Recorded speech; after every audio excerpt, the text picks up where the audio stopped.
जब मैं ऐसे ही फेसबुक पर स्क्रॉल कर रहा था तब मुझे एक इमेज दिखाई दी। आप लोगों को यहाँ पर स्क्रीन पर दिखाई दे रही होगी। उसमें लिखा हुआ है, एयर इंडिया से आते जाते थे नेहरू के प्रेम पत्र। चलो आज इसके बारे में फैक्ट चेक कर ही लेते हैं कि क्या ये बात वाकई में सही है या कोई भ्रम फैलाया जा रहा है। जब मैंने इस टाइटल को गूगल पर सर्च किया, सबसे पहली लाइन में आपको बीबीसी न्यूज की रिपोर्ट दिखाई देती है, जिस पर आप क्लिक करेंगे तो आपको आगे की रिपोर्ट उसमें पता चलेगी। और सबसे पहले जो हेडिंग दी गई है उसमें भी यही दी गई, एयर इंडिया से जाते थे नेहरू के प्रेम पत्र। अब इसमें लिखा गया है कि नेहरू को लॉर्ड माउंटबेटन की पत्नी एडवीना माउंटबेटन से इश्क था। मशहूर पत्रकार कुलदीप नैयर ने बीबीसी को बताया कि जब वो ब्रिटेन में भारतीय उच्चायुक्त थे तब उनको पता चला कि एयर इंडिया की फ्लाइट से नेहरू रोज एडवीना को पत्र भेजा करते थे। ये मैं नहीं कह रहा हूं, ये आर्टिकल में क्लियर लिखा हुआ है, आप सब लोग भी पढ़ सकते हैं इस आर्टिकल को ओपन करके।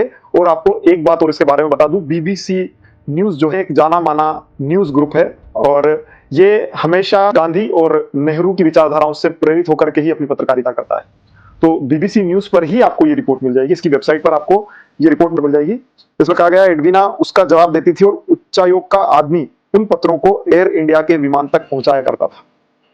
आप देख सकते हैं सिर्फ प्रेम पत्र भेजने के लिए क्या रोक था, मतलब क्या हो रहा था नेहरू जी का। मेयर ने एक बार एडवीना के नाती लॉर्ड रेमसे से पूछ ही लिया कि क्या उनकी नानी और नेहरू के बीच इश्क था। रेमसे का जवाब था, उनके बीच आध्यात्मिक प्रेम था।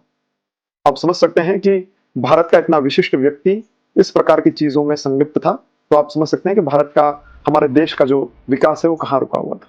इसमें मैं अपनी कोई टिप्पणी नहीं कर रहा हूं, आप खुद देखिए, खुद समझिए और इसके बाद आप अपने विचार रखिएगा।